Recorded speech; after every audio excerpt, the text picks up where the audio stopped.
Hello and welcome to Drive-In Double Feature Podcast. I'm Nathan, I'm Ryan. and this is the podcast where we talk about two movies a week every Tuesday and Thursday. But before we get into the first movie this week, I want to talk to you about our Patreon. If you head on over to patreon.com/Drive-In Double Feature Podcast, we have so much fun stuff over there. Like what, Ryan? What do we have over there? It's so much that I can't even think of anything because it's just my mind's We overloaded. we don't talk about anything fun over there. It's all business. Oh, it's all business. Well, if you want some business and no fun, then for $5 a month, you can help support us and get some of those great, very dry conversations. I'm just kidding. It's not dry. It's a good time. It's a good time. Kind of like our movie today, right, Ryan? Yeah, what are we talking about? Today, we are talking about 200 Motels, directed by Frank Zappa and Tony Palmer from 1971.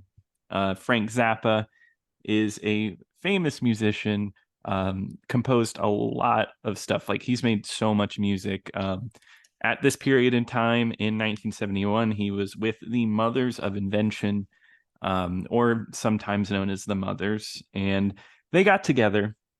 They made a movie. I was interested in this movie because Frank Zappa, I don't particularly love his work. He's an interesting guy, though. He's a very interesting musician. So I was like, you know what? Let me get into this. But yeah, Ryan, what's your Zappa experience? Almost none. I mean, I know he does a little off the wall songs. Mm-hmm. Like "Don't Eat Yellow Snow" or like Classic. why does it hurt when I pee? Yeah, classic Uh, songs that we all sing with our family. yeah, So I was like, I'm thinking it's going to be totally by the books. I'm thinking it's going to be, Mhm. just like a straight, pretty boring plot to this Mm. movie, and that's kind of what it was. Yeah, it was very simple. Just about a band on the road and kind of their troubles that they go through as a band going from city to city. And it's almost too simple to talk about, I think. But no, that's a lie. This movie is very surrealist, I guess is the word, avant-garde, almost incomprehensible as a movie. I picked a movie that kind of has no plot, Uh, a bunch of songs, and is just like weirdo skits all thrown together. I thought it was funny because Ryan messaged me before we did this episode. He's like, this is like for real. I don't know if we can talk about this movie. yeah, and I'm still on that sense right now. We'll see. We'll see. No, yeah, I mean, we've had some where I'm like, yeah, I don't know about this one type of Hmm. thing, but we can pull it off. But like that one, I'm like, legitimately, I'm like, I really don't know what to say because Hmm. it's such a visual movie. I Yeah. mean, it's very much like, I mean, other ones you can kind of describe like the plot or what characters do, even Hmm. like even if this was a silent movie where they don't talk, Hmm. I could still explain the plot, but it's not that though. I mean, it's not like characters have actions or whatever. It's just There's no like arcs, there's anything. no arcs, no nothing. So I'm like, Hmm. I couldn't even tell you a character's name in this. Uh, I guess Other you're right. I mean, I guess Frank Ringo Zappa. Starr, Frank Zappa, yeah, I saw him. Yeah, who doesn't have a speaking role, but he shows up in the background. Yeah. Yeah, Ringo Starr is in this one, but he's not playing Ringo Starr. He's playing Larry A the giant Dwarf. Yeah, a giant dwarf. Yeah, which is just a normal sized man. It's just Ringo Starr wearing a Frank Zappa wig and mustache. And it's interesting seeing him in this movie because this movie's crude, very, very crude, a lot more crude than I expected. Like, I know his music's comedy music and very pushy for this, like, the time period, but they sing a lot about penises in this one. Like, a lot. They're obsessed A with it. lot. Yeah, a Yes. lot. Um I guess I was reading. So the orchestra they got. So there are scenes. This is going to be a lot of jumping around because there's no way to like thoughtfully put this all together. That's the best way I can tell you. Yeah, there's no Um, way you could talk about this chronologically, but go yeah, ahead. but there's scenes that take place in front of an orchestra, and that's actually the Royal Philharmonic Orchestra playing for this movie. And I couldn't even imagine after years of practice being the best in your field, being a part of the Royal Orchestra, and then you have to play songs like Penis Dimension, What Will This Hmm. Evening Bring Me This Morning, Mystery Roach, and Lonesome Cowboy Bert. I couldn't imagine. Even though I think Lonesome Cowboy did not have any orchestra in it. Um, No, yeah, I mean, I guess like the most basic way to describe it is like you said, it's a band going to this unique town called Centerville. yeah, a great place for kids to grow up, right? Right. That's like the catchphrase. And then just a bunch of wacky stuff happens after that. I mean, Yeah. it's Uh, and I mean, because it's in the guise of like this is a movie, but it's like on a really cheap film set, and then yeah, and it's all and imaginary because they yeah, reference everything going on to not being real. and they break the fourth wall constantly. I was thinking, you were mentioning this is the Royal Philharmonic, and I'm like, there's times where like the band like runs through like the orchestra and like gets in their way and stuff, and they're just kind of like Yeah, like I know. what are we supposed to do? Yeah, it's insane. I can't believe like some of the stuff that they do to these people, or just like some of the weirdo things that happen. There's like a cartoon segment in this movie about I like, like that part. yeah, no, it's really cool. It's like very trippy, like just really cool visuals. Like if you think of like quintessential like 60s, 70s art, that's what this looks like, right? Like very low quality, but it's neat. It's about dental hygiene and a guy trying to quit the band. Because I guess that's one of the plots is that one of them doesn't want to be in a comedy band and that he needs to quit and join something harder. There's that there's multiple, like I said, there's multiple times they break the fourth wall and talk Hmm. about how dumb this is. Like there's Yeah. like they're like in that animated segment, like that, like the cat guy is like, I don't like I just want to be in a straight band. Like I don't want to like do dumb shit like this. Like Hmm. Frank is making me do all this dumb stuff. And even at the end of the movie, when it's like they've like said goodbye and they're like doing like the closing song, like the lead singer just like just like goes off the rails and just like there he is right there. There's Frank Zappa. He's telling me to do all this dumb stuff right now. I'm still doing it. It's like I hate this guy. Like he's making me do it. And I think Frank Zappa's just sitting there stone cold, just still playing his instrument while he's getting yelled Yeah, at. he's just conducting the orchestra. Yeah. And this whole thing is like the visuals on it, like you said, I guess I was reading into it. This is the first movie ever to be filmed entirely on VHS and then transferred over to 35 millimeter. So it has like this grainy, kind of gross look to it. And they love screwing with the visuals. It's like watching this might be too new of a reference to some people, too old for some. It's a very specific time period. YouTube poops. You remember those, Ryan? Uh, Oh, how could I forget? yeah, how could you forget? Where just like they decide, oh, I'm gonna rewind the movie really quickly and then fast forward it over and over again. I'm gonna just put weird colors on the screen.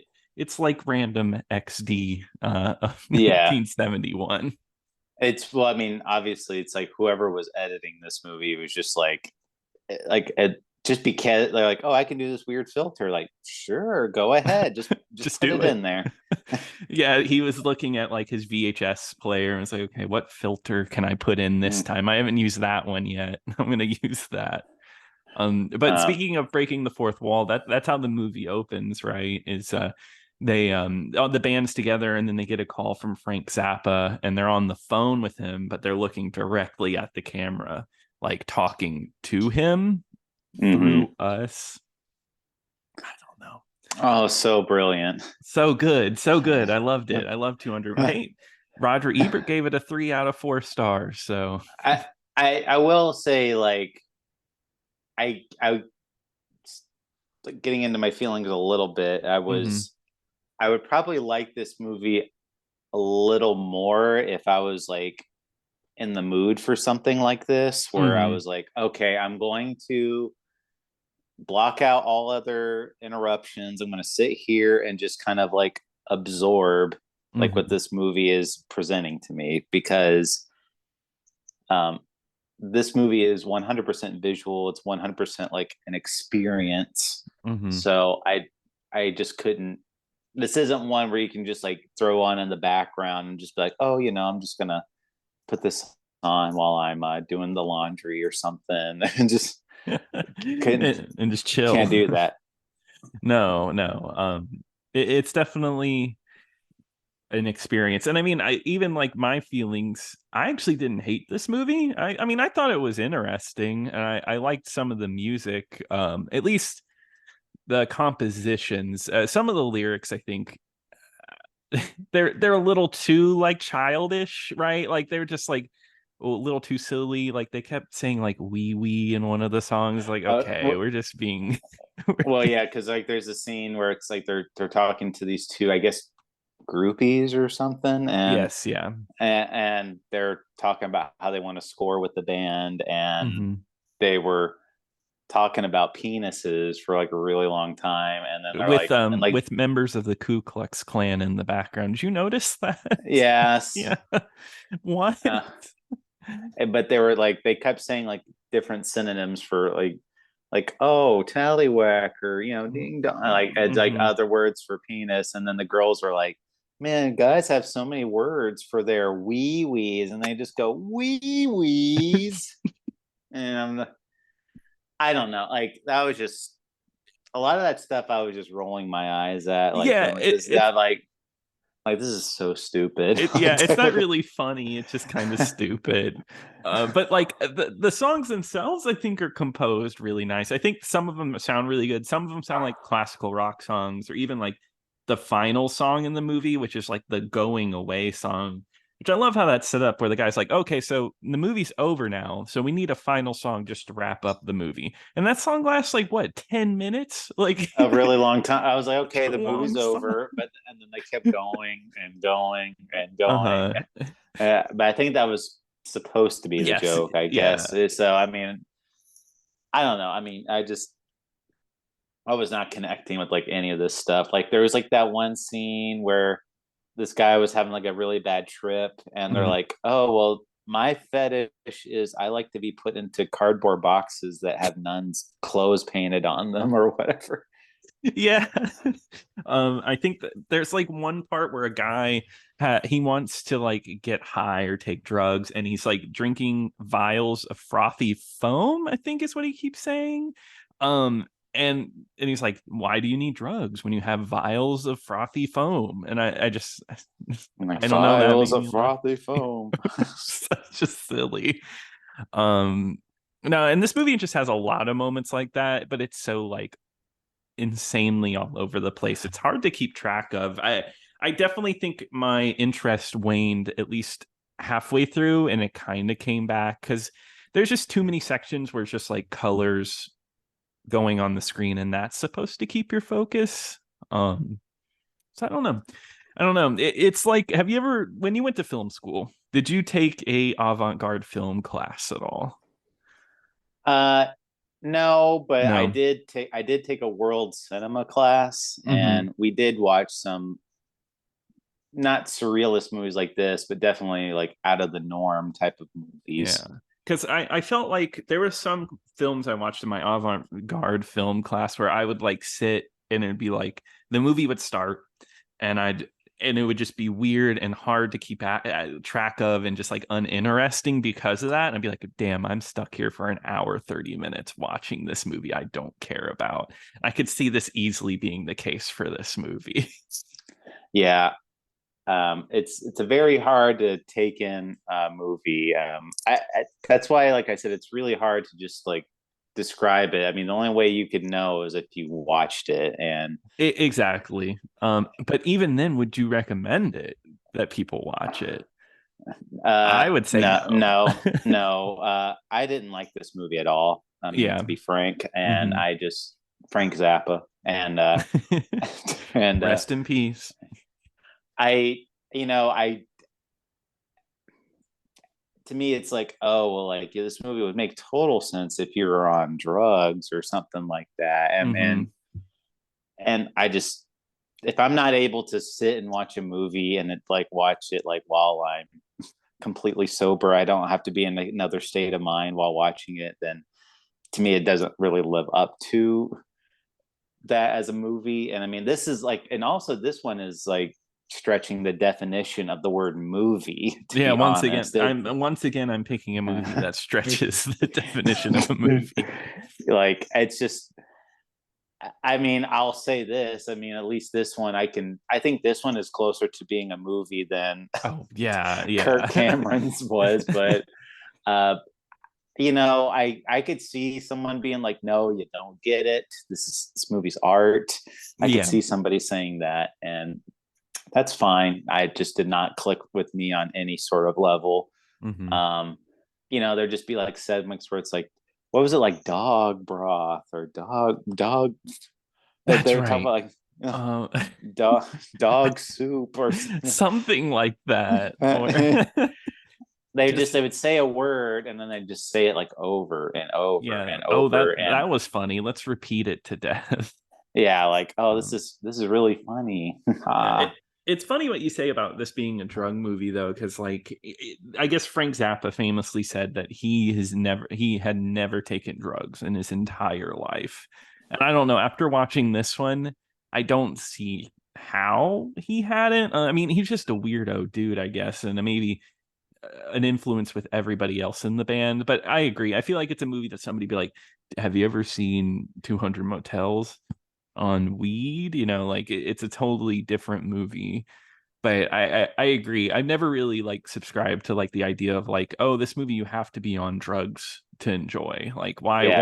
why? Yeah, like I can't just I, enjoy a movie. yeah, if it can't watch a movie stone cold sober, then what's like, then it's not a good movie. I don't care. I could watch No, it. I get it. You could watch it. You could watch any movie on some type of substance, and it'll probably be a different experience than you would. So, Yeah, yeah, and I mean, like, it could be an experience for the worst. Uh, don't. I don't want to talk about the time I watched next week's movie on weed. Oh man. oh wow. Oh yeah.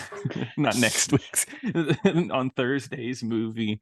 Oh, Um, well, you definitely would have an experience. I'll say that. But it would be. but Um, but no, I didn't like the movie. I if this one, if you're like, hey, why don't you guys talk about this one more? I like, the only way I could say is watch it for yourself. But I'm going to tell you, it's not worth it for me, in my mm, opinion. I mean, if you're a big Frank Zappa head or you like stuff that's like, oh, they just that really just is really out of the box type of stuff, where mhm, they're just like, oh well, let's just try this wacky stuff because we can, then you mhm. might like it. But I mean, for me, it's like the one bit I did like was like the animated stuff, which was like because Yeah. they could do like all the really interesting visuals that Mhm. way. I mean, I that one was probably like the one part I was like, okay, I'm kind of, if the whole movie was like that, maybe I would Yeah. like it a little better. But I for me, it's just, it wasn't my thing, and I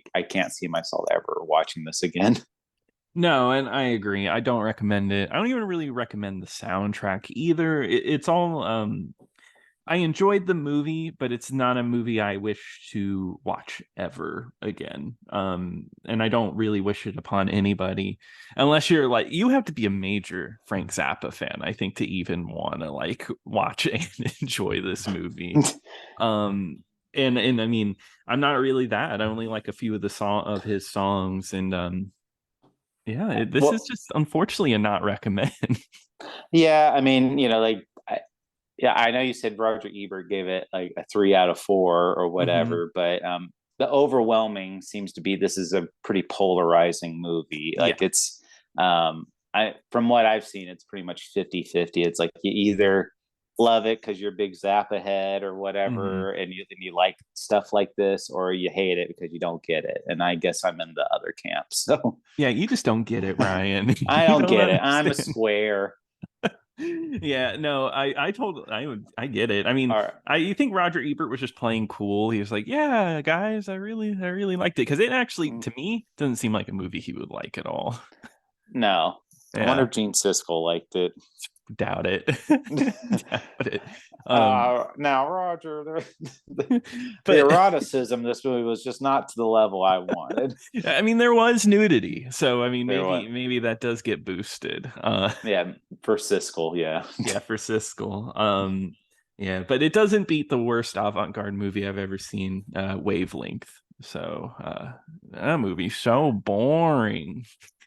Oh, is that that? That's the one James Rolfe Oh hates. gosh.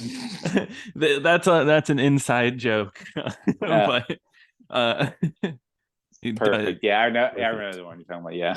Yes, yeah, yeah. But yeah, I think this is gonna be a bit of a shorter episode. I did finish it. I think we milked it for what it's worth. It's hard to explain visual music movies like this. It's pretty much like a long music video, an early music video at times. So yeah, I mean, let's wrap it up here. That's a not recommend, but don't worry, we got a doozy in for you on Thursday. Ryan, remind us what we're talking about on Thursday. Well, Nathan, we're going to be talking about 1983's Barefoot Gen, Mhm. and that is for free on YouTube. You can watch the English dub or the subbed version, whichever you prefer.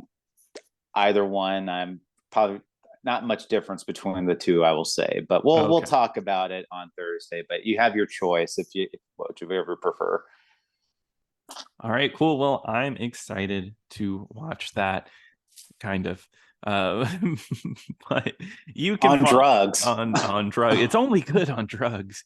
But, if you want to tweet at us, sober or not sober, you can do it over at DIDF Pod. You can also email us and tell us how much you love this movie and how wrong we are at drive-in double feature podcast at gmail.com. Until next time. Until next time.